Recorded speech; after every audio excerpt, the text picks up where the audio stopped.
Lorsque vous utilisez Windows 8, vous avez parfois des sons qui sont joués, notamment par exemple lorsque vous insérez un périphérique, etc.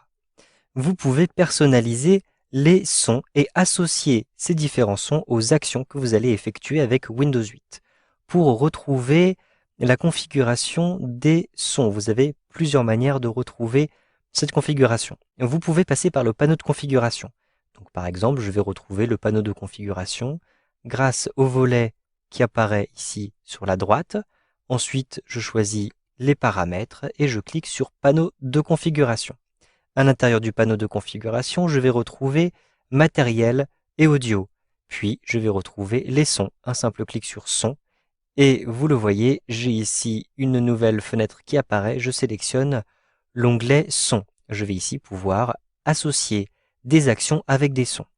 Si vous souhaitez accéder plus rapidement à cette fenêtre-ci, sachez que vous pouvez faire autrement. Je clique ici sur annuler et je ferme cette fenêtre-ci. Avec un clic droit à l'intérieur de votre bureau, rejoignez ici personnaliser. Et dans cette petite fenêtre-ci, vous n'avez plus qu'à cliquer ici sur son et vous apparaissez directement à l'intérieur de cette boîte de dialogue dans le bon onglet. Maintenant, ici, vous avez la possibilité de retrouver des modèles de sons par défaut. En cliquant dans la liste, vous avez les sons de Windows par défaut et vous pouvez choisir aucun son. Vous pouvez bien sûr créer et modifier les différents modèles par défaut. Je choisis le modèle de son par défaut. Ensuite, je vais regarder les différentes actions qui existent. Donc par exemple, lorsque vous affichez la bande barre d'outils, lorsque vous agrandissez une fenêtre ou lorsque votre batterie est faible. Je sélectionne ici par exemple cette action, cet événement et je clique sur tester. Donc vous avez entendu le son qui est joué lorsque le niveau de batterie devient critique. Je souhaite ajouter un son par exemple pour agrandir. Je sélectionne agrandir et je clique sur la liste. Je souhaite par exemple utiliser ce son ding. Je le sélectionne, puis je clique sur tester. Donc je ne sais pas si vous avez entendu, c'est un son assez bas. Je vais en sélectionner un autre que vous entendrez mieux, par exemple sonnerie. Ensuite je clique sur tester.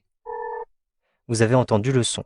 Maintenant, je vais donc appliquer ce son pour cette action. Je clique sur appliquer. Si maintenant j'ouvre une fenêtre, donc je clique ici sur l'explorateur Windows et j'agrandis cette fenêtre, donc je vais simplement cliquer en haut à droite sur agrandir. Vous avez le son qui est joué. Je vais maintenant fermer cette fenêtre-ci. Si vous ne souhaitez plus utiliser ce son pour cette action, sélectionnez simplement l'action agrandir et au lieu de choisir sonnerie, vous allez revenir tout en haut de la liste avec la barre de défilement et vous allez sélectionner tout simplement aucun. Si vous souhaitez maintenant enregistrer votre thème, cliquez simplement sur enregistrer sous et je vais enregistrer ce thème de son, par exemple mon thème. Je clique ensuite sur OK. Je vais ainsi pouvoir rapidement passer du thème par défaut à mon thème. Si je souhaite retrouver le thème par défaut, simplement, je clique ici sur thème par défaut. Ensuite, je clique sur OK pour valider mes différents choix et j'ai retrouvé le thème de son par défaut. Sachez que lorsque vous téléchargez divers thèmes à l'intérieur de cette fenêtre-ci, par exemple obtenir plus de thèmes en ligne, vous avez certains thèmes qui associent des images, des couleurs avec des sons. Et donc vous aurez des sons un petit peu différents dans Windows 8. Vous savez donc maintenant comment configurer les différents sons d'alerte de l'ordinateur avec Windows 8.